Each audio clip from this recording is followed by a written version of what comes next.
Welcome to the Sendcast. My name is Dale Pickles and I am the host of the Sendcast and the managing director of B Squared. If you are a new listener, then welcome to the Sendcast. The aim of the podcast is really simple. We want to reach lots of people and help everyone learn more about special educational needs and disability. In this episode, we're discussing how exercise is different for children with SEND and why it matters. My guest this week is Miriam Saffer. Miriam is an inclusion and SEND consultant specialising in neurodiversity. The Sendcast is created and produced by us here at B Squared. We are the assessment people. We are known for helping schools to show the small steps of progress pupils with SEND make. And over the last few years, we've been creating an inclusive assessment system that can be used with all pupils in primary schools. The system has lots of different levels of detail for different levels of ability, but it makes looking at whole school data and comparing your SEND and your non-SEND pupils really simple. Also reduces teacher workload by only having teachers to use one system. And our new features to simplify report writing makes life so much easier. Visit the B Squared website or click on the meeting link in the show notes to book a meeting with me to take you through our assessment software. Let's get on with the podcast.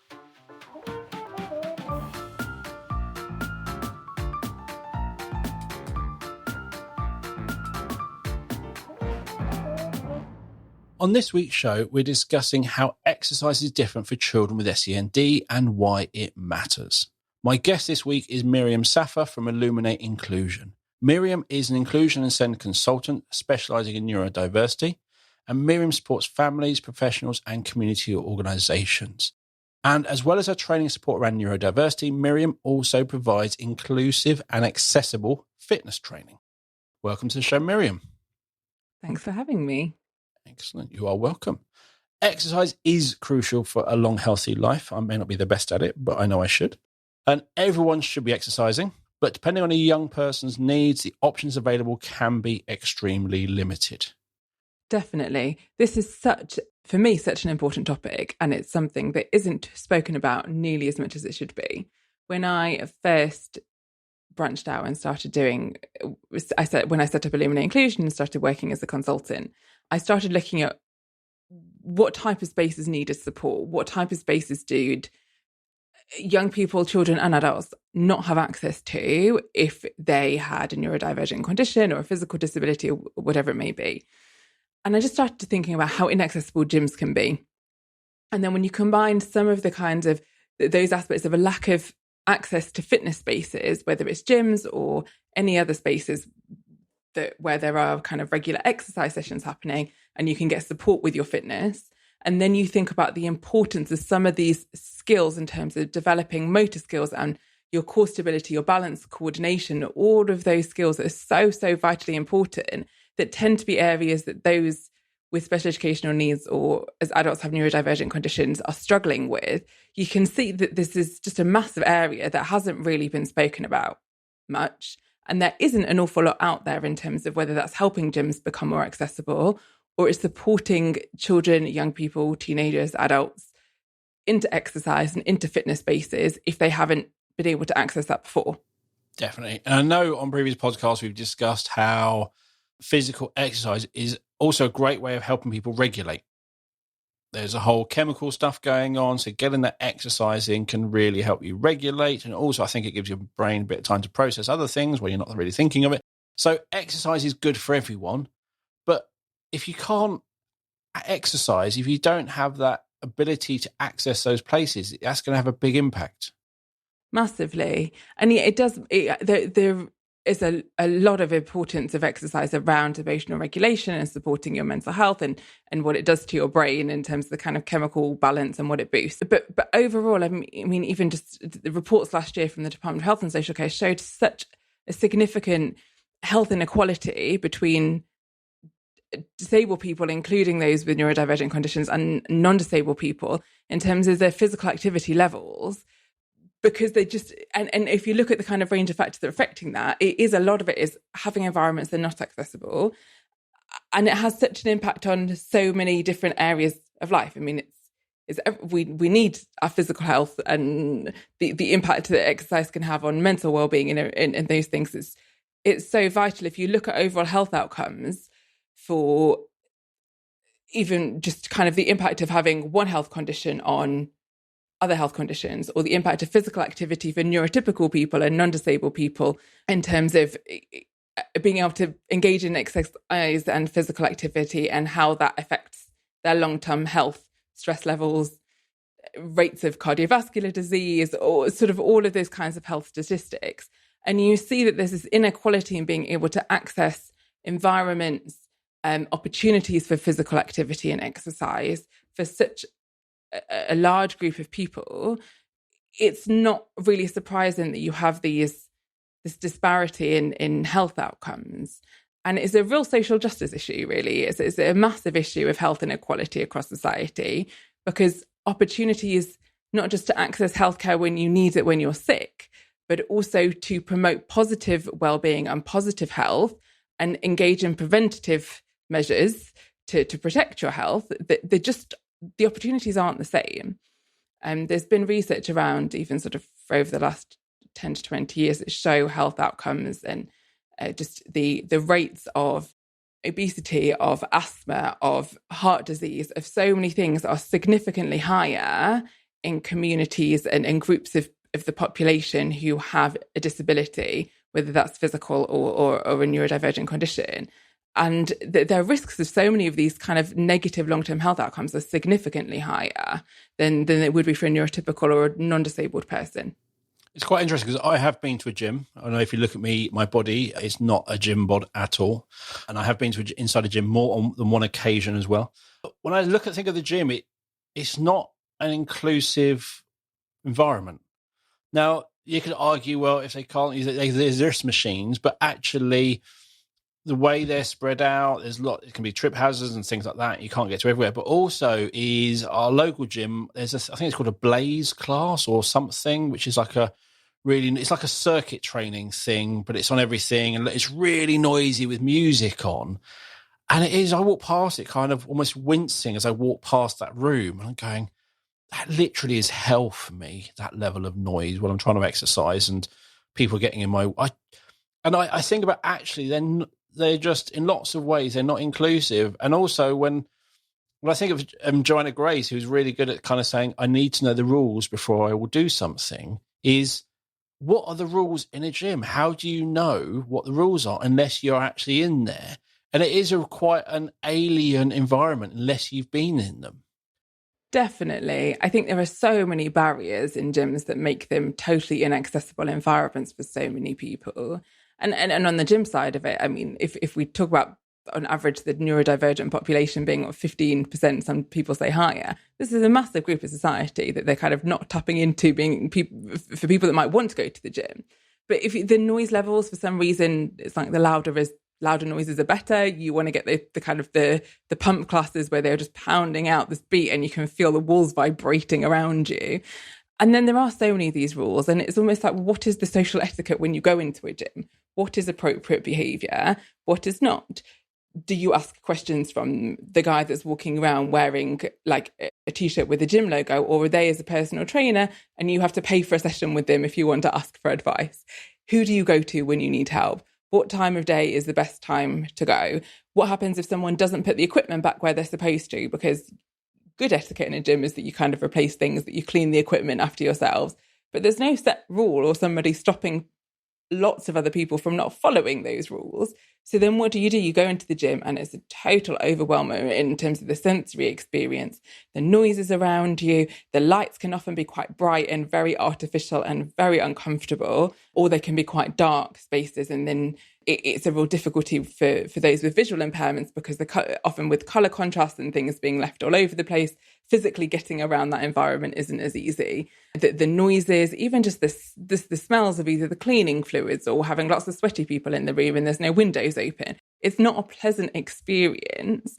And it's just something that's not accessible. And then even if you sort of go, all right, well, I don't want to go to the gym, where else can we go? Sometimes swimming pools can be very challenging experiences. You also have to deal with the different temperatures of the different rooms and how different people's bodies adjust differently. And we have a different internal perception of feeling hot and cold and what's comfortable for us. So for some people, that pushes them really out of their comfort zone.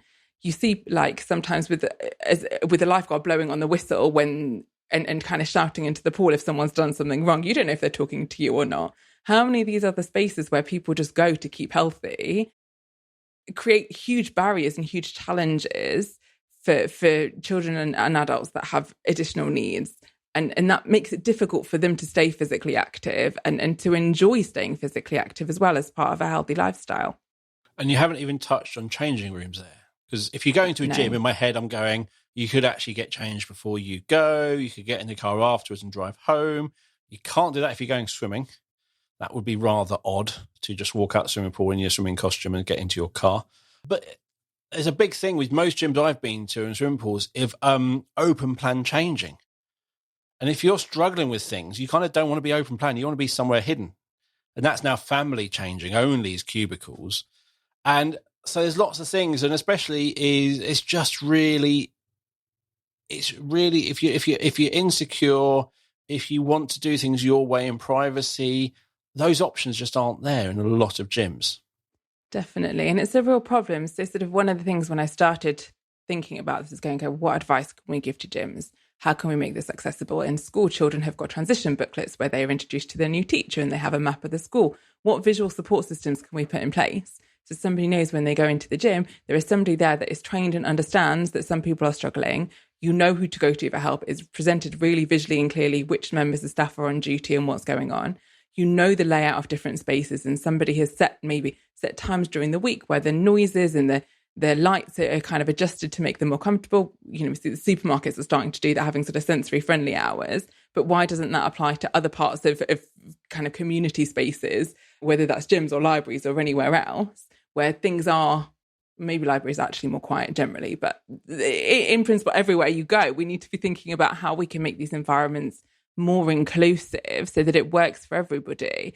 But yeah, changing rooms is a big one, actually. So we were kind of thinking about these booklets and what advice we can give to staff, and just even having certain hours, whether that's sensory friendly hours, are there hours when their cleaning equipment is done and then you open all the windows so that things are not so overwhelming? Are there set hours during the day when there's more natural light coming in that then you can kind of turn down the lights outside? Can you have times where you know that equipment is put away, but also somebody can maybe reserve in advance what equipment they want to use, so they know that if they have planned their workout, they're going in, they've got their own routine, they can book out certain bits of equipment at certain times and know that they can go through their workout. How many times has somebody, if they've got their routine and they really need that routine to manage their anxiety around going into the gym, they go in and someone else is using the one treadmill that happens to be working and it's set off the whole plan and they can't do anything. So what can we do? There's so many of these sort of strategies that we can use just to kind of make those environments a bit more accessible. And one thing, my daughter wanted to go to the gym. I'm like, yeah, cool. Then I found out that of all the gyms near us, there's only there's two she can do. One is extremely expensive, one is not. And the extremely expensive one, because she's under 16, she cannot do any weights or anything. She can just do the cardio machines. Whereas the other one, she can do, but that is it. That's her only option. So if I want to go to the gym with my daughter, there are only two options.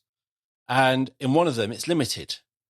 And it was like, well, that's not great, because actually I want to try and promote that healthy lifestyle. And the great thing about a gym is it isn't all year round predictable environment where if you want to go, let's go for a walk, the weather, everything gets impact. Whereas a gym is in theory that very controlled environment that can make it how I want.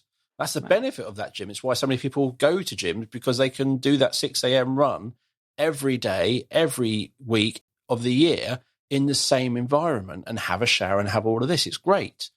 But it's really limited in our area of actually, can my daughter use, and I get there are physical reasons going to the safety and insurance and things like that, but we've got to promote healthy living with young people.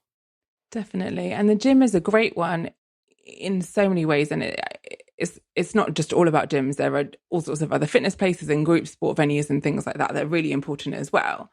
But the gym, I think, does offer something different in a sense. It was sort of when I was working in a school as a Senko, I started offering sports interventions. But the idea of the sport intervention wasn't just really about promoting positive health outcomes. It was about how can we improve behaviour for learning, and what can we do to improve. And there are so many benefits of exercise and physical activity that link to other outcomes.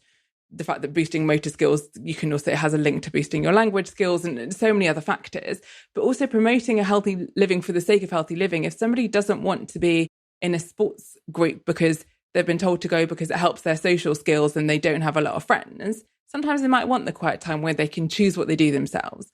Sometimes they might feel that their legs are a bit stronger and they just want to work on something. It might be that you can pursue a particular interest in a certain type of movement, and you've got more flexibility in that environment because you've got the equipment there you need to essentially set up what type of exercises you want to do that suit you. So you can make choices and start to make choices as a young person about the types of exercise and movements that you enjoy and that feel good for you, without the pressure of so many other factors that may be involved in joining a team or playing football every week or whatever the case may be, where you then have to deal with the rain and those things and they play on even if it's snowing or any of those other things that are potentially problematic. So making gyms accessible and also making them those environments where you can go as a parent with a young person. And yes, obviously there are safety protocols when you have someone under the age of 16, but recognizing that different people have got different needs at different points in their life as well. There isn't necessarily an older age limit, and there are certain other health factors that I would say would influence whether or not someone is safe to go into the gym. It's not just age. Why are we picking one particular barrier and turning that into a thing when there are so many other reasons why somebody may not be safe in the gym and nobody pays any attention to those? Yeah, my 14-year-old 5'7" daughter is quite physically able. I'm sure. But the thing I was thinking about is when I think of my PE journey at school, which I hated, my daughters don't hugely enjoy PE, is they are always, and for very good reason, because it's PE in school, very much team sports. You're either playing football or rugby or netball or basketball or something, or you're doing like a bat and fielding type. But generally, it involves you working with others. And if you're not great socially, then you're not really going to get involved and you're going to just stand back and not be involved. And then you get told you're rubbish at PE.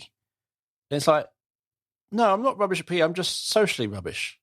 Right. Or there could be so many other reasons why somebody is struggling in PE lessons. The sensory environment in PE lessons, the fact that you're not in a controlled classroom environment that has standard rules and routines that you know are followed, the fact that you don't actually know what topic you're learning because it could be a different game and plans might change depending on the weather and whether or not you can go in the school gym or outside. You don't know what's coming. The teacher's launching instructions at you, but there's no visual support to help you know what to do or no reference point. So how are you supposed to process all of that information whilst managing a lot more distractions around you, especially if you are outside? There are so many reasons, especially for children with SEND, that PE lessons are not accessible, even if you have no problem whatsoever with sport. I've had some young people who are phenomenal at either table tennis or one particular sport, or they're fantastic at athletics, but you put them in a PE lesson and they just can't cope. And it's not a suitable environment for them to be learning in. But they will happily run around a track or do all that all day long and be amazing at it. But you put them in a PE lesson, it's like loads of other people, everyone's looking at me, socially not. It's just not great. I used to, when I was at school, I used to go sailing, dinghy sailing every weekend. So I used to do sport every week. Yet because I didn't like running, I was unfit. It doesn't make any sense. We're just, the measures, I suppose, is similar to other ways that we kind of measure progress in school. How are we measuring someone's ability and their fitness and what they need as well? What do they need to achieve? The curriculum sort of for PE isn't, are we really looking at overall health outcomes for somebody and somebody enjoying exercise and enjoying being physically active? But I mean, it just even there could be a lack of support in terms of support staff and school are prioritised for the academic subjects, for literacy and numeracy. I don't ever, very rarely see that, especially in secondary school, that unless somebody has physically needs support because of physical disability, there isn't an additional member of staff there with them to support them during PE, to understand the instructions and to know what to do. So PE teachers are often left on their own to kind of manage those situations. You mentioned changing rooms before, but the impact of having to change in a group changing room in school where you have to change clothes and deal with all of the sensory issues of that and all the noise and the social pressure. And if you've got kind of any confidence issues or difficulty with self-esteem, getting changed in front of everybody else, whilst your teacher is shouting at everybody to hurry up and get outside, it's just totally overwhelming. Yes, you're giving me flashbacks now. Sorry. I think I'm giving myself flashbacks too. But I think it is, that PE teacher is generally on their own in those situations. But one thing I have heard of and seen more of is secondary schools getting gyms. And actually, I know some of them do it for maybe GCSE students and things like that, but actually going, there is a gym here, make use of it. And to me, if you can, that's the thing is there are children who will exercise on their terms. And if it is something they could almost go, at lunchtime, you can go and exercise or go walk out your troubles or go for a run. That could be really good for them to do at lunchtime. Definitely, especially in the winter, if it's cold and you don't want to be outside and you struggle with that kind of the pressure of the cold, a gym is a great alternative because you still need to keep moving in those breaks that you have. You sit down all day in the classroom and then you've got nowhere to go. You're sitting down in another room during your lunch break and you can feel like you haven't had a break at all. And it's brilliant when those spaces are there. I think the difficulty is how they get managed sometimes and what a system you have for booking in. Even when I was at school, we had a small gym and I thought, this is great. But there was a club that went into the gym. You could only go if you were in the club that went into the gym, and it only went in on Monday lunchtimes at this set time. And then trying to get the announcements if the timing had changed, or it presents a whole other set of challenges, which even if the gym in that particular moment is inclusive and it's great because it's smaller and it's quieter and you sort of know what equipment you're going to be able to use, is the whole process of using that gym actually accessible to everybody? We're really lucky. Our two local secondary schools have huge gym complexes. Well, actually, no, three of them. One's a private school as well, which is the gym my daughter went to. But during the school day, they are part of the school. It gets to about, I think it's 5:30 or 6 p.m, and that now becomes the gym you can go to as a community. And they have all these classes on it. It's great because it's like you're really making use of this space. And again, that's something that if that child knows, I know how to use that equipment, I can go in the evening, or vice versa. I can learn it in my own time. And then during the day, I now have the skills and understanding to go and do it. That, to me, is a really good thing because it brings that community together. And it's a great way of, if you are spending that money, there is then income because you can rent the spaces out weekends and evenings. That sounds great. I mean, there definitely needs to be more community facilities like that. There are so few gyms that you have access to that kind of space, especially if it's a space where children are familiar with it. And, if we talk about feeling anxious or needing a routine going into a gym or knowing what the etiquette and the rules are, if it's something you're familiar with because that's what you use during the school day, that's brilliant. It's about then how can PE teachers also use time to teach the skills and teach you how to use that equipment. And if you need additional support to learn how to use that equipment and to feel confident in that space, what arrangements are there for that small group intervention, for adapted teaching on using gym equipment, and what different skills are we teaching these young people? I think there's all of those aspects about how you teach and how you deliver it, but also from the PE teacher's perspective, I mean, they're taught to teach sports, but how many of them are taught about what children with different sensory profiles and different motor development stages, where they're at? If we think about how strong our muscles are and how aware we are of how strong our muscles are, we think about our sense of where we are in space, and just even you can say, oh, somebody's not very good at catching and maybe that's a skill they need to work on, is throwing and catching. And you do see that sort of in the primary school curriculum about developing those skills of just basic throwing and catching. But for some children, it's not quite that simple, because do you know how much force you need to apply to a ball in order to throw it that distance?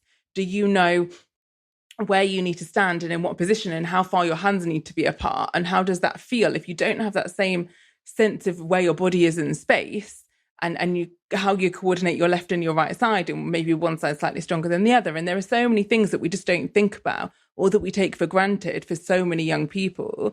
But for many children with Zen who are developing in a slightly different rate, particularly around their motor skills, are teachers aware of how that's going to impact them when they're joining in any kind of team sport, and when you're teaching them how to use equipment or what weights are going to be suitable for them? There are so many other factors that are affecting these young people that are making sport more difficult and exercise more difficult for them. And a lot of the time is also going, if they can't do this, what's that lower level skill? Right. That's the other thing is, especially like with throwing the ball, there's the underarm throw, then suddenly you go to overarm, and that's a whole different thing going on, which is a complete. So yeah, there's lots going on, and again, if you've got lots of children at different levels, that's the thing is there's lots of barriers, because if you've got most children throwing overhand, then there's one or a few children are throwing underhand because they can't do the overhand. How are you going to make that still inclusive? How are you going to make them feel involved and adapt that lesson, adapt that sport to bring them involved, rather than going, well, you can't do this, so you forego play over else. Everyone else come with me. You don't want to exclude them. You've got to keep them included. And I think this is something that we think, if I think about how schools adapt teaching and learning, and you look at the old style differentiation that I still see all over the place of kind of the easier level and the harder level, and what would be the steps in progression. So you kind of got your, however you structure it with your learning objectives about what you would expect most children to be able to achieve. And then some might be able to achieve this and some need to go back a step. But actually, it might be a case of you need to go with a side step in terms of adapting how you deliver the information. And all those kinds of things around adapting teaching and learning within a classroom, you still need to think about those in PE lessons. One thing that really used to frustrate me in schools is how we would, whenever there was a professional report, you'd look at the educational psychology report and it would come with recommendations for a child. And you'd share those with teachers. And 9 times out of 10, the PE teacher will go, this doesn't apply to us, we're not in a classroom. Okay, but that doesn't mean that these things don't apply. We need to have a think about how we apply these strategies differently. So for a child who has dyslexia, they may have some additional motor difficulties that haven't been identified because it's not uncommon. It may be just the way that they process information or their working memory is actually creating a barrier in PE. Just because you're not writing or you're not writing a story, it doesn't, or you're not using a laptop, it doesn't mean that there aren't strategies and adjustments that need to be made for somebody who may present to you as someone that only has difficulty when they're reading and writing. It doesn't mean that it's only affecting them in reading and writing. It's affecting them in everything that they do. And if you're presenting information in a way that's not accessible, they can't make the same progress that they could otherwise. And you are limiting what they can learn. I think Aaron Smith, who is dyslexic and was on the podcast before, I think he talked about in PE that they moved on to something. He just couldn't grasp that concept in his head. He couldn't link those steps together he had to do to achieve that physical outcome. Right. And it might have been like bowling a cricket ball, that you run along, that arm goes down like a windmill, that arm goes up. It's kind of putting all those things together he struggled with. Right. And this is where the link between sort of working memory and motor planning. And when we think, you know, if somebody struggles with their motor skills, often we kind of think, okay, well, they can't throw and catch a ball. They may be slouching in their chair because they haven't got core stability and things like that. We don't think about motor planning and sequencing. And it's all linked to how we sequence language, to how we sequence anything else, how we follow instructions in a sequence. If you can't follow through that, if you're trying to structure a paragraph in writing and you can't work out what order the points need to go in, and then you have a PE teacher saying this is the order you need to do things in order to bowl the cricket ball, the same difficulties can apply in both situations. And we don't apply the same strategies that we would use to support someone in a classroom when they're trying to write that paragraph in that story to helping them in sport in terms of what do you need to do to be able to understand that concept, to be able to piece together all the different parts of that sequence in the correct order to get the right physical outcome. Definitely. I think it is. It's just assumed like they're just running around, so they don't need anything. It's just, it's fun. Everyone enjoys PE. Everyone forgets, obviously, their PE days when you become a teacher, that PE was horrible at school and no one liked it. But there is, I wish I got more out of PE as a child. But when I look back, and I'm thinking about this podcast, generally, all my issues are generally around that social and the anxiety. As you said, the changing rooms, hated it. All had to have showers in a communal shower after PE. Just not being the most social person. Just no one passes to you. No one does this. How do you get involved? Well, you've got to just get stuck in. It's like, what do you mean get stuck in? That's a phrase for someone who is confident but just has arrived somewhere new. Not get stuck in is not something you say to someone who has no idea how to get stuck in, or is really worried that if they do get stuck in, it's going to go really badly because no one's going to want them to get stuck in.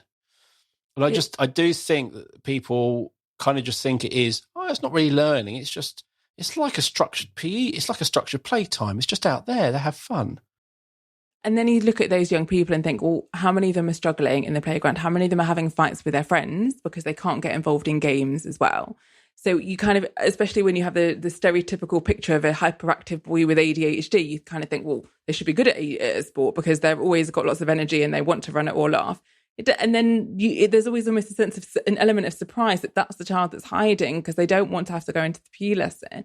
And they have sanctions in place for truanting lessons because they just can't cope in that environment. And it's things about if you then look at how these young people are interacting in the playground, if at primary school they're going out and all the boys are playing football or all the boys are doing something like that, and they're struggling and they're sort of labelled as a troublemaker because they are having fights or they are kind of told, you have those sort of arguments where they get too close to the ball because they're not really aware of their spatial awareness isn't quite there. And then they're kind of kicking the ball, they accidentally kick somebody and somebody then accuses them of kicking them. They're trying to join in and get involved in a sport and they're trying to get involved in a social scenario as well, which is also uncomfortable for them. And then not only are they not getting any of the positive physical outcomes of being involved in physical activity, they're then sort of being labelled as a troublemaker. They're facing sanctions for behaviour for things that were totally accidental because no one's recognised that there are so many difficulties for them. And it's a bit of a vicious cycle because the barriers that are preventing them from engaging in the first place are the same as sort of the positive outcomes they would get if they were able to join in. So if we think about the development of motor skills, the development of social skills, learning new sequences, developing working memory, developing so many different aspects, whether it's a cognitive, social, physical of development, that all the benefits that we can get from engaging in that physical activity, we can only do that if that environment is accessible for us. And yet it's the fact that we have those difficulties in the first place, they're preventing us from going into that environment where we can get any of the benefits of it. And also the other one I've seen is when I was football coaching was if a child is running with a ball and they can just run, if another child comes in and kind of does, I'm going to say a strong tackle, so a fair challenge, but the other child falls over, in their head, it's like they've been attacked in the playground. It's, if I'm running with a ball, then you shouldn't be able to push me off the ball. Or I remember one time 2 children kicked the ball at the same time. The ball stays still. They both fall over. And the kid was like, well, I had the ball. And because of him doing that, I fell over. And that's not fair. And that fairness, that rules side of thing kicked in and they couldn't accept the outcome. It was just one of those things. They wanted, but I had the ball. So I should have the ball and it should be my free. And it just went on. You could literally go in, I'm seeing how you're struggling with this. But how do we deal with that? And so that took a lot of managing his expectations and how to deal with that and not constant. And I've seen it in quite a few children just arguing that that's not fair or that goal shouldn't be happening because of something that happened. And then there was going, well, I'm not going to play with them because they're always moaning. And they're trying to get involved, but certain sports are not fluid with the rules, but there's grey areas. Yeah. And even games where there aren't those kind of grey areas in terms of social etiquette, the grey areas come because if you've got 2 children and 1 ball and there are 2 sides to the story and they have got a very different perspective because for so many different reasons, then it creates problems. And then you have the sense of, oh, well, we don't want him to join in because he's the one that always causes problems and ruins the game. And there are so many like a knock-on social impacts that affect someone's self-esteem and their friendships outside of that game that can really have an impact. But I mean, I've had situations with boys playing football when I was teaching in primary school, and it was the same things, that kind of arguments that keep coming up. And I started to notice this, hang on, there's a bit of a pattern. There's always this one child that's being accused of pushing someone over. And I started to go, okay, well, what's going on around that beforehand? Turns out that everyone else has like been patting him on the shoulder for doing a good job because he scored a good goal. And this other child who isn't aware that he's pushing harder than he should is trying to do the same thing and then is then being accused of hitting somebody because they don't have the same physical strength and they don't have the same sense of their own strength in their body. They don't realise that what they're doing is different. From the outside, there's always one child as the teacher, you're navigating and going, well, everyone's saying it's unfair, but there's 10 children saying this and one child saying that, and why is it always that one child that's seen as the troublemaker? But actually, a lot of those difficulties that are happening in sports games are often related to other aspects of that child's development or their needs, that if they were able to engage in a better way, we could actually start to see improvements in some of those, the way that they use muscles and the way that they use force. So recognizing that, yes, we need to manage it. And there is definitely an element of recognizing this rigid sense of justice and how we manage those things. And sport is a great way of helping young people to understand rules around games and manage social etiquette in different situations in a way that's not sitting in a classroom. At the same time, are there any other underlying factors in terms of this young person's development that are preventing them from seeing the full picture, or that we're missing that we really should be picking up on? And that would then we can teach them those skills or help develop those skills to avoid those problems happening again. When I think of the PSHE curriculum and the relationships education, there's a lot around accepting other people's point of view, saying sorry, all these things which will definitely apply in a football match. Absolutely. Or any sport where there is that difference of opinion because you thought it was a goal and they're saying it was offside. Whatever it is, it's that understanding, and also the fact that you just don't argue with the ref. The ref sees what they see. They've got the stuff, but they're wrong. It's like, you may feel that, but there's a load of things like that. But that is all that relationship education. It's all building those skills. And it's not a case of their separate skills on the football pitch and their separate skills in the classroom. It's those same skills within different contexts. So they still are there. It's a great learning opportunity. Absolutely. And I think that sometimes, because PE isn't given the same priority as some of the other subjects, and when I look at sort of children's IEPs and their EHCPs and you look at the outcomes, they're not related to how well they're going on in sport or how well they're, doing those things. It's to do with their literacy and their reading or whatever the case may be. So you're missing this huge chunk. And maybe those difficulties that are coming out in sport and in PE are only presenting in PE lessons in school because there aren't other environments in school where that applies. But if you put that in the real world outside of school, then those are going to be really important in that young person's future. So when we look at preparing young people for adulthood, how many of the outcomes around exercise and around engaging in sport and in physical activity would apply in many different aspects of adult life, whether that's resolving disagreements with colleagues at work, managing family relationships, balancing that kind of feeling of something that feels a bit unjust and when do I need to address it and when should I push, but when do I just need to step back and go, right, the ref made the decision, I have to accept it. And it's all of those other factors that go along with just the physical benefits of the sport. But if we were to focus on those as part of a child's overall education plan, then we're promoting positive long-term outcomes across their whole life. Definitely. And we always generally can think of a child who does this, gets dysregulated during sport. It goes the wrong way, and it's I'm going to say an emotional kind of distress causing. But there's also when that child just gets a bit too rough. And you said they don't mean it. They're kind of slightly unaware, but they're kind of, again, they're just trying too hard and just need to calm down a step.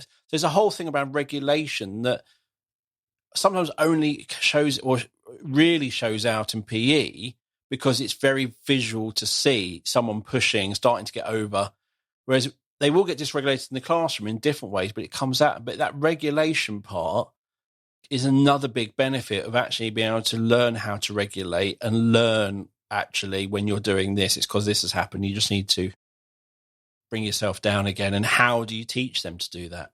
I think there's an awful lot within that. If we think about the classroom environment, if we're teaching young people self-regulation, you look at the programs like having a 5-point scale or the zones of regulation, those are easy to monitor and see in a classroom because you're in an environment where you can say, okay, well, what just happened before that incident? What happened directly afterwards? What is the trigger point for that? Something like a PE lesson, you've still got some structure in a sense that there's still a teacher that's told you what to do and there's a set game and there are some kind of set rules. It doesn't have the same element of structure and routine and control of all the other environmental factors of the sensory environment and everything that you would have in the classroom. So it's a bit that kind of that halfway house of, does any of this apply more in the real world and what can we learn from it? And how can we use that environment in PE to help test out kind of how young people are making progress if we've given them tools and strategies to use through one of the techniques and they've been working on it and they can apply it in the classroom, great. If they can't apply it in a PE lesson, can they apply it then outside school? because we still have a semi-controlled environment in the PE room to a certain extent where we can do those things. So it's thinking about, with the right team around the child, what skills do they need to learn for healthy living and for physical exercise, but what, in terms of emotional regulation, do we want them to learn, and what is it that's triggering them in a sports environment that isn't triggering them in the classroom, where it is a different environment and different rules in various ways. So what can we then help them to develop in you kind of gradually want to remove the scaffolding, as you would do with any other skill, about, well, do we need to start them off in a slightly smaller group? Do we need to have them start PE lessons inside so we can give them the rules and the instructions of the game, and then let them go outside and see if it's a case of, well, they're struggling to regulate because they didn't really understand the rules in the first place, making sure that they can step away as soon as they start to feel themselves stepping outside of their kind of comfort zone. At what point do they need to go, I need to take a step back, because if I don't, my feeling of just feeling dysregulated is only going to get worse. And how can we help them to find those points where they can learn to implement those strategies on their own?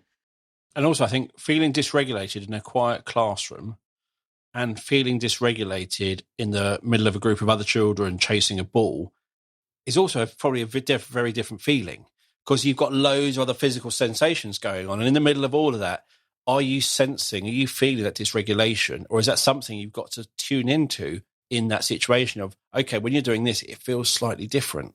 Definitely. And that links in with a sense of interoception, how our body feels inside. In the classroom, if everyone's calm and quiet and you start to feel warmer, or you feel your heart is starting to beat a little bit quicker, or your mouth is going dry, generally you can kind of pinpoint more accurately what's going to be the cause of that. And you can see quite a significant difference between how you're feeling and how the person next to you is feeling in some ways like that. When you're out on the sports field and everyone is noisy and it's hot and everyone's a bit thirsty and dehydrated and everyone's making noise, it's a lot harder to recognize when you've hit a limit if no one else has hit that limit. I always love this podcast because I always say something in a really simple, basic way, and then the person I'm talking to gives a really good, clear, really good technical explanation, and I'm literally going, I'm really sick. Is how it makes me feel. But it's true. I know what I mean, but explaining it really beautifully. Thanks. Sometimes I'm talking and I'm going, I could keep talking about this, but does this make sense to someone else? When you work in, I suppose it's the same whatever you do when you're working in any field, you're kind of going to explain things in a certain way. But does that necessarily mean that every other child or any other adult out there that's listening is going to interpret it in the same way? But generally, I'm looking often at the effect, and generally you're explaining that cause and linking it together and helping me understand it. But it is exactly that, is when that child is really hot, they've been chasing the ball, it's been a really good game, are they able to find it that moment when it just became too much for them? Because they're already hot, they're already tired, they're already on a high because they're winning, and suddenly there's an extra bit comes in and they're dysregulated. And it's them finding and noticing that within themselves can be really hard. And as children, when they're struggling, as adults, as teachers, as parents, we kind of expect that we need to do part of that for them and help guide them and put in place kind of set things. So if you know that when I'm working with young people who are struggling with their revision and they're starting to get fidgety, we look at setting times about what can you cope with when it's this type of work, and what with this type of work, let's set a timer, and then we'll adjust the time so that they don't have to do that thinking for themselves, and we can help guide them in terms of the time frame. That's very difficult for a PE teacher to do. One, if they're not trained to recognise what that young person's experience might be. But also, when you've got 30 children running around a field shouting in the hot weather, how are you going to notice where that sweet point is, where that young person can cope, and what is just going to push them over the edge into a state where they can't regulate anymore? I think we can all relate to, with our children, either like play fighting or tickling. And I remember doing it with my daughter, is you're sitting there going, stop, stop, stop. And you're saying it in a kind of playful way. Then you're going, okay, it's been going for a while. I'm really getting tired now. Stop. Yeah, time to stop. Stop. And not picking up on that change of tone from a stop to stop. And then I'm going, okay, I'm holding you off now. And I'm not doing it in a little way. I'm properly holding. And my daughter just didn't pick up on it. And you get to the point where I'm going, I have to shout at you to get you to stop. But I don't want to shout at you, but I have no idea how else in this situation, because you're dysregulated, how to get you to stop. So I end up having to shout at her. And she would just be like, I've had the best of fun. And now you're just shouting at me for no reason. And I'm literally going, and I got it. I completely got this going, And after a while, we sat there going, what is it can do? I don't know how to change it. We went and we came up, and she'll hate me saying this, we came up with the code word. I'm not going to say the code word, but it just meant that if I said that word, I just needed to have to take her to stop and have a think. And it was I don't want to shout at you. You've tired me out. I need to go sit on the sofa for 5 minutes and have a drink. But she didn't pick up on it. So just me having this code word and just going, holding her a second and going, the code word, she'd look at me and go, oh, okay. How many times does the teacher say to a PE class the same thing, going 5 minutes, 5 minutes, 5 minutes? And then it keeps going. Or two children, like you've got a group of children playing, they might be play fighting on the playground, and somebody's going, oh, stop, stop. And then the last one to stop is the child that doesn't recognize that change in tone of voice. And they're like, but they said stop 15 times and no one else got told off. So why am I being told off? All of those skills in terms of how you interpret tone of voice and how you interpret nonverbal communication cues is so important. So having a code word is brilliant. I have Post-it notes on our fridge at home that have like template sentences where you fill in the gap based on certain things where we've had big arguments at home over certain issues because communication just wasn't clear. So we've now set up, okay, well, what is the cue that we need in the situation so that everybody understands what we're talking about? And that's worked, but finding whatever the strategy is that helps. So working with these young people, if they don't recognize tone of voice, what verbal cues can we give them with set words that's going to help them distinguish what is play from what is not play anymore? And when the teacher says stop, when do they really mean stop? And it's a simple thing for PE teachers, just to be so literal with everything they say. If they say 5 minutes, it means 5 minutes. If you need to be outside ready and changed at 11 o'clock, it needs to be 11 o'clock on the dot for every single child so that everyone can understand what is meant when they are speaking. Definitely. And that is that picking up, because you can literally, when you're regulated, you hear the word and you're doing it. So when you're dysregulated and you're having loads of fun, to be then suddenly told off, it is just such a shock to that child that they will protest and they will kick off because there was nothing wrong, because everything was fine until you started shouting. They haven't picked up on what was going on. And we think about that, and I could see it with my daughter. I just did not want to shout at her, but I couldn't see anything else. And then we get all upset and I'd say sorry and she'd be grumpy with me. But later on, I was literally going, I don't know what I'm supposed to do. But you found a solution. She couldn't answer, but we found a solution. And we used it when she was really young, but it came back a bit later on when we would be kind of having a conversation. And I was trying not to do I'm the adult, you're the child, just listen. But it was kind of, I want to play my computer game and you're not letting me. And it was kind of just, you just get a back and forth argument with your children. And you're literally just going, you say the code word, it's like, I'll come back to it later, but we just got to stop. And I'll explain later. And it is often they didn't have all the information. They didn't know what was happening, or they'd forgotten about something, because they forgot we got a day out. And again, it came back then, that code word, as just a useful thing to go, there's a reason for this. Trust me, you'll understand.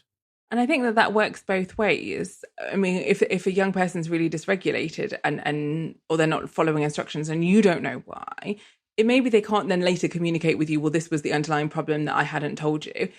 They may not be able to do it. It may also then be as the adult that you need to go in later and help them to uncover what that is. But having a code word saying something else is going on that's not totally in tune with what we're doing. Right now, the priority is to de-escalate the situation and let everyone return to a state of being emotionally regulated and handle whatever we need to in terms of where we need to be on time and other factors that are at play here. And then we need to come back and look at it.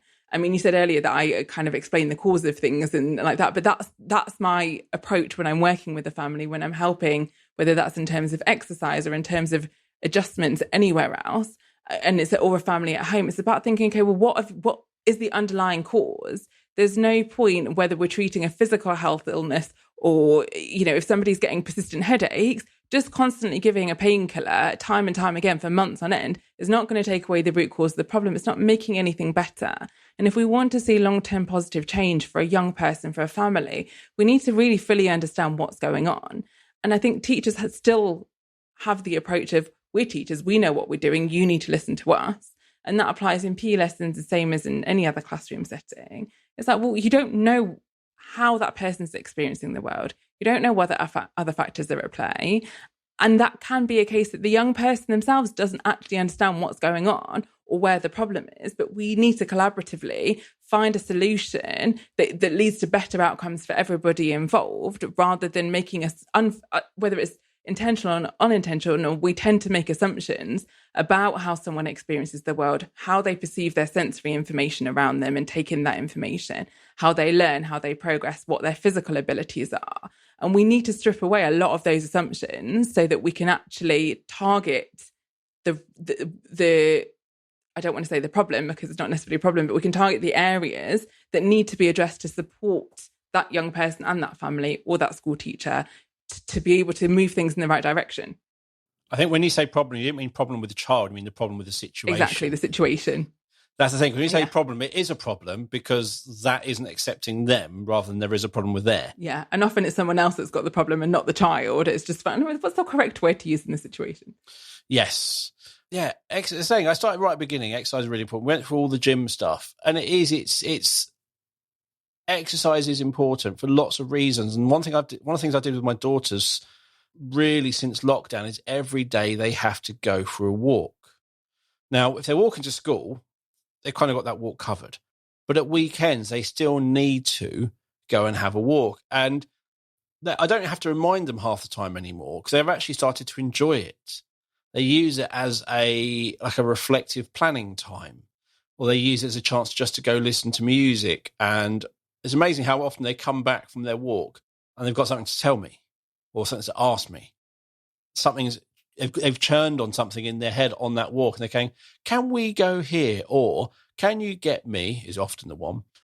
But it's that sort of stuff, or I'm going to do this now. And so it gives them not just a physical bit, but it's a space for their head as well. And I think when we all have busy lives, and I think when our children struggle more with the world, it can be really easy to not even think about having this physical exercise. We don't have time for this. I'm coping with everything else. But if you can literally get your kids in a car, drive somewhere and walk, and what I would recommend is let them wear headphones, let them put music on. Yeah, the most important bit to start with is going for that walk. Yeah, with no expectations. Yeah, they don't have to talk to you, but they are going to walk around. They can listen to their music, and we're going to get exercise. And then after a while, is you might start talking. Oh, before you put your headphones on, can we have a little chat? And you might do that. And then what you find out after a while, they don't even take their headphones. I'm not saying that's a week's plan. That's a good couple of months, that. But it's really good for them. They actually start looking forward to that downtime where it is just them, their music, and their head, and walking. And for us, I think it's really helped us as a family. We're not always the most sociable when we're walking. Me and my wife are. But my kids, and we're going, you know what? Not today. That's fine. But other times, me and my wife will be talking, and I can hear my two girls nattering away like anything all the way around. It's great.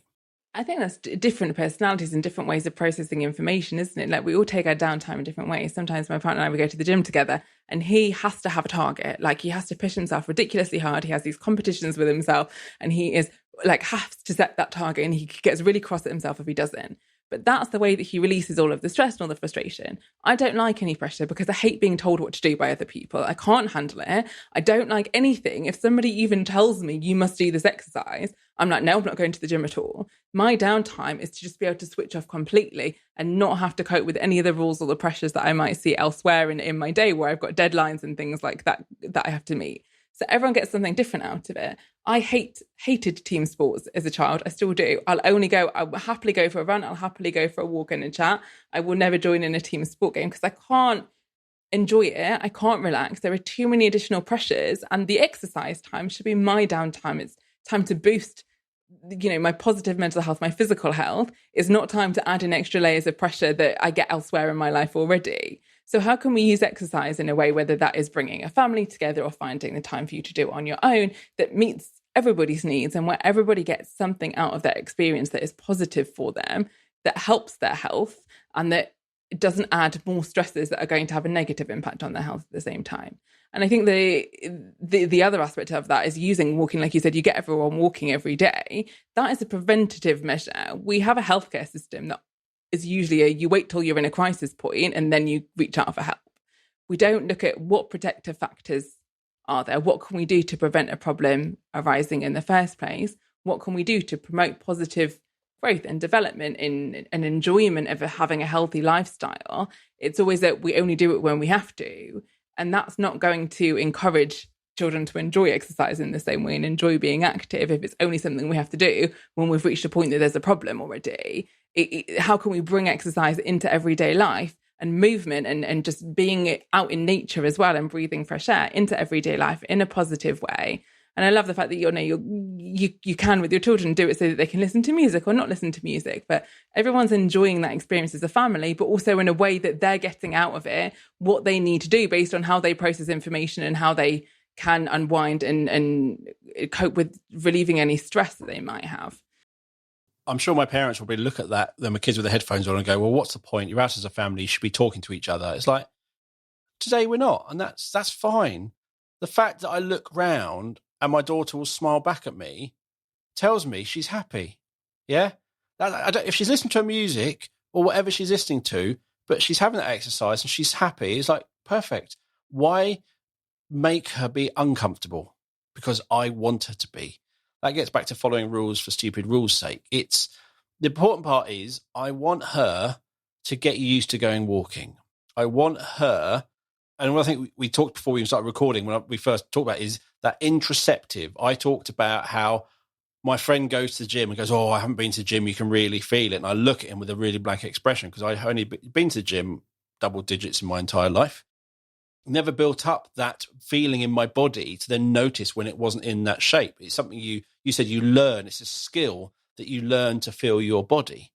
So by getting my daughters to walk every day, they learn to feel that body and they learn to feel it. And my daughter, even when going to university, we're looking at that and she's talking about where she's going to walk. So it's instilling that into her that she will go and walk. I think it's a particular difficulty for people who are neurodivergent, who the normal kind of social ethical rules or feelings in their body don't seem to apply. You kind of take it for granted that somebody knows what it feels like to feel healthy and that you know what it's like to when your body is hydrated and when your body is well fed and when you've got the right nutrients. We don't all have that. And for many neurodivergent people, the best way to learn is through experience. Until you've personally experienced it, somebody telling you doesn't mean anything. So if you can experience those changes by having those small incremental steps of let's go walking, it's just suddenly like, oh, well, actually, my legs feel a little bit stronger and I can sit more comfortably and I can move my hips a little bit more. And now that I've got it, if you then take it away, I can feel the difference. But until I've experienced that myself, it's really, really difficult for me to appreciate what it is that you're saying. So how can we incorporate fun, happy exercise things in a way that then people can recognize that actually it does feel good to have to be in a healthy body that can move and I can do all of these things and want to include that in their life for themselves. It's the idea of self-motivation as well. Unless you've experienced the positives, how on earth are you going to know that you want them? And also, they might not even until you really point it out to us. Remember my daughter starting a Saturday job and she was on her feet all day. And she'd go, can you come and pick me up? I can't get home. It's too much work. Like literally, she was like crawling on the floor, dying type feeling after one day of standing on her feet at work. And then it went on. And then after a couple of months, I sort of pointed out to her, but you used to moan because you were standing on your feet all day. And now look at you.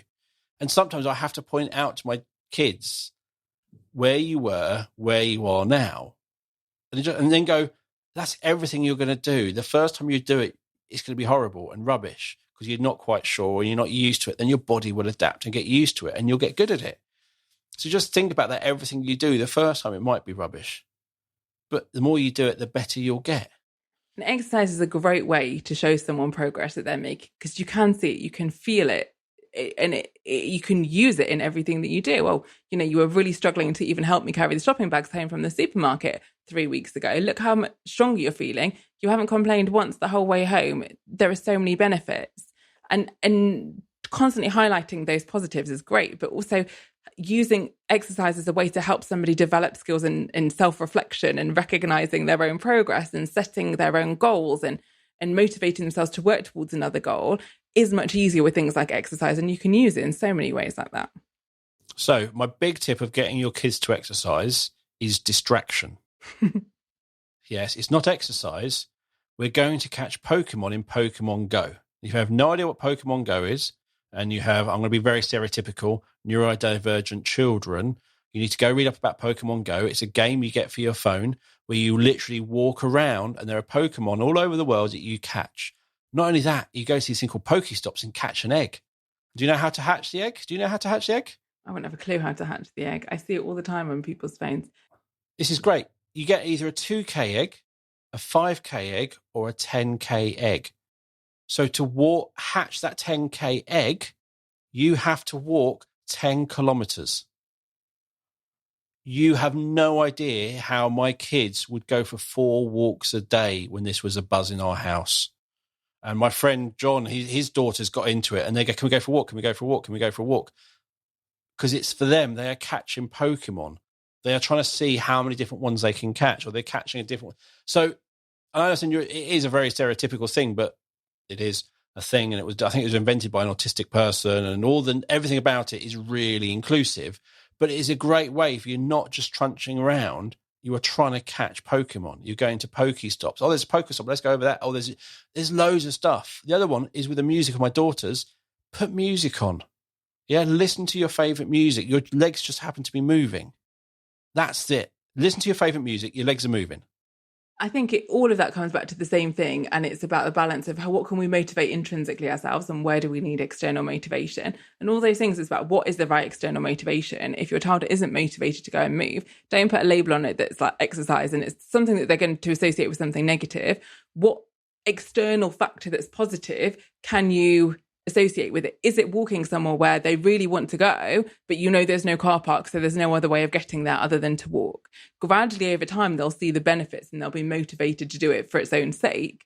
But until you reach that point, there's nothing wrong with using any other type of motivation within reasonable things that are going to help motivate them to get there until they reach a point that they want to do it for themselves. It doesn't need to be negative. It should always be, how can we find a way to make this a positive experience? It's amazing when you can, I'm going to say the word make in air quotes, your 11-year-old and 8-year-old walk 20 kilometers in a day. That's impressive. And then do the same the next day. And they are literally just talking about what's coming up on that screen. We're on holiday. If you're going to get a Pokemon route, get external power packs, because basically the app has to be on, and therefore you're going to get limited by your battery life. That's going to be the limit of the walking. But it is phenomenal, the impact it had on us. And we would travel to different parks in our local area in case they had different Pokemon. So therefore, we won't even walk around the same park. We'd go to the other side of a town to a new park to explore it in case there were strange Pokemon there. It was just, they didn't see it as exercise. They saw it as hunting. I saw on the news actually a couple of years ago, I think it was, because everyone took this up during lockdown. There was Pokemon everywhere. Yes. It was a great way to walk. And some people were caught trespassing in a farmer's field because they were so desperate to get the Pokemon that they'd climbed over someone's gate to go into private land to go and catch this Pokemon. Don't do that, but it is a great thing, because even when we go on a holiday, you go to a foreign country, it's like, I wonder if there's any different Pokemon here, and you see the look, oh, there could be this, and they was just, and off you go. You've got to go explore, and wherever you are, they don't see it as on a walk somewhere. That they will just walk because they're looking and they're interested in finding more. It's great. So that's my tip. If your children won't, Pokemon Go is a really good, and there's other ones as well. I think there's a Harry Potter one. It's not quite as interesting as the Pokemon is just really got that game really well nailed. Anything else? That's a great tip. And I think it's about finding whatever works. If a gym is something that's going to motivate your child and you need certain adjustments to be made, don't be afraid to reach out and ask for them to be made. Places, if you talk to them, is about just encouraging these conversations around making things and spaces more accessible. If you think something is going to help, then go for it. If there is a gym at school that you think your child will enjoy using, there is no harm in asking if they can use it at a different time. Find exercise that is enjoyable, because the benefits are so amazing and are so fundamental to all parts of their life. Yes, and we really want to, while they were young, instill that good, healthy lifestyle in them so they can continue that when they're not with us. Absolutely. I'm going to wrap it up there. A few bits I was going to add. Oh, one thing I actually will remember is I've been to a couple of gyms which have a main gym and a smaller gym. So there's like the main room with all the equipment. There's often a smaller room with same equipment, but just maybe one or two of them. And generally, they refer to it as kind of, that's where a lot of quiet women go who aren't that confident.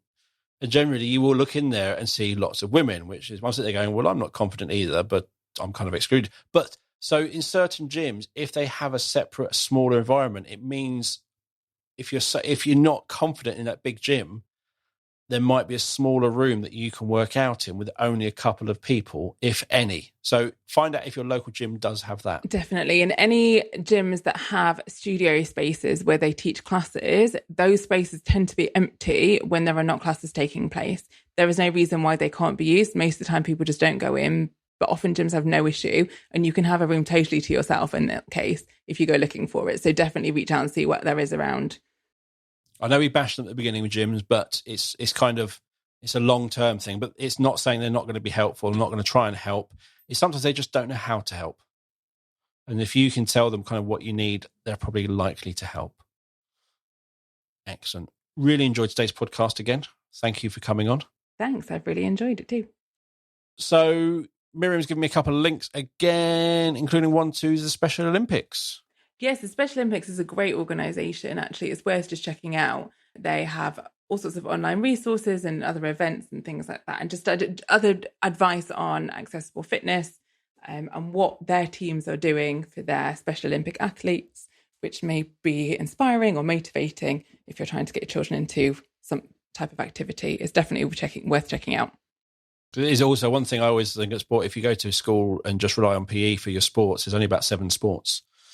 Yeah. So opening your child's eyes to lots of different sports is really, really good. So you'll find all that information along with Miriam's contact details in the show notes, which as always is wherever you listen to the podcast or on the Sendcast website. And as always, thank you for listening to the show. Please share the show with everyone you know. Hit that share button on social media and share it, or just create your own post telling everyone how amazing the podcast is.